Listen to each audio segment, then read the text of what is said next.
I recently came across a game that is made by only 2 developers, 2 Belgian brothers actually, and it's called Heroes of Valor.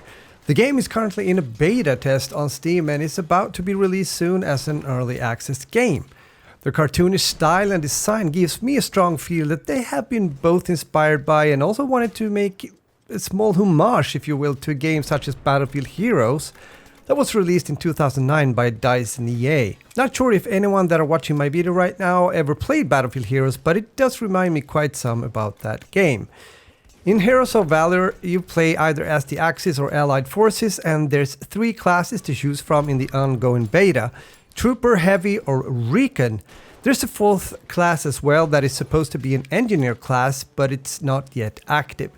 Each class has some abilities and gear. For example, Trooper can heal himself and also nearby allies.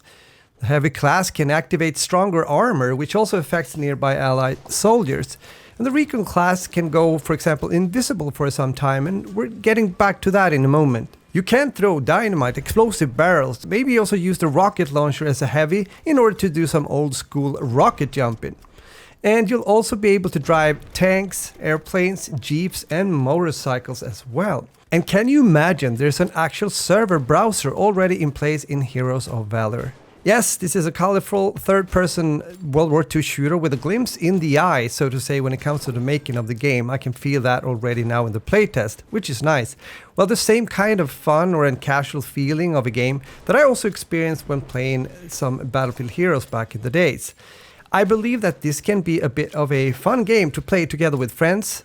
And sure, the gunplay isn't the best and the tightest, but the whole experience when playing, also with the gadgets mentioned, kind of compensates that and makes the matchmaking and also the gameplay experience quite fun most of the time. There are though a few things that I'm thinking of when it comes to Heroes of Valor, and that is the camo ability or invisible ability that the Recon class can use.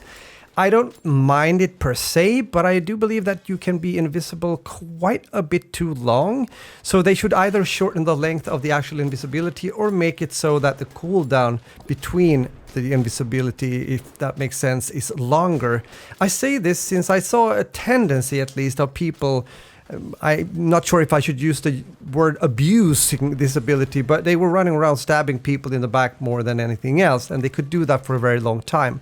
So that can create a bit of a annoyment, if you will, in the game, but also a bit of an unbalance. I also encountered 2 cheaters already during the hours I was playing and recording the video. One of the guys was quite a blatant cheater, using speed hacks, moving fast across the map, to mention one. This is something that I do hope that the devs are aware of and also have a plan when it comes to an anti-cheat system or similar, since especially free-to-play online games tend to attract cheaters, unfortunately. And if that gets out of hand early on, well, then the game will have a hard time to survive, which nowadays is a tough task even without cheaters that are spoiling the fun for other players. I see though that they've already done some recent updates, for example adding a vote kick system. Clients can now also fetch user Steam IDs through the new server player menu, so hopefully this will help as well. We talked about the Recon stealth ability earlier, and they have made some changes when it comes to the stealth detection range. Let's see what that does in the game. When I was playing, I didn't have a hard time to get into matches, also thanks to a server browser, something that some AAA games in 2025 don't have, believe it or not.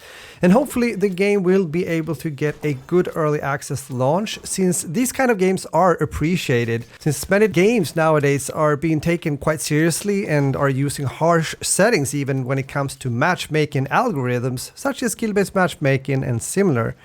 So I'm glad to see that these guys at least are actually making a cartoonish kind of arcade party shooter instead of another extraction shooter, let's say. Well, we need variety, even though we might be very much into one particular genre of games most of the time. I don't know what the game will cost at launch, since I haven't seen any sayings about that, so I don't believe it's going to be a free-to-play game, but I might be wrong. Feel free to fill in here if you know more about that. There's some AI in the game as well. Some of the servers I'm playing here is a mix of both PvP, PvE, if you will, meaning some bots in the game. They were quite okay. I don't think it kind of destroyed the experience when playing, even though I, of course, most of the time were looking into the server browser, as mentioned, searching for PvP servers only. But again, I think it's good that they can do and use AI as well to fill in or fill out, I would say, even some of the matches later on.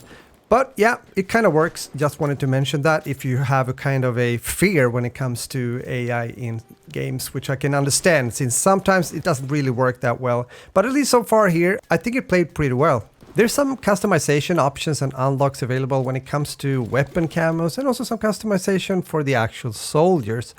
I hope, though, this is my personal thing, that they don't go too bananas here, since I do appreciate seeing actual soldiers in the battlefield, being a World War II shooter, cartoonish or not.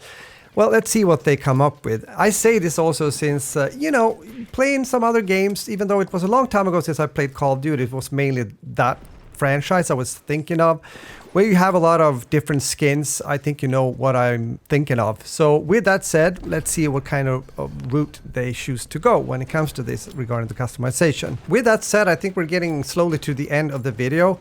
So far, I have been enjoying this playtest. And again, it's fun when you get into a game that you didn't know much about at all in forehand. And it kind of tickled my nerve when it comes to feeling a bit of a Battlefield Heroes kind of game once more popping up in 2025.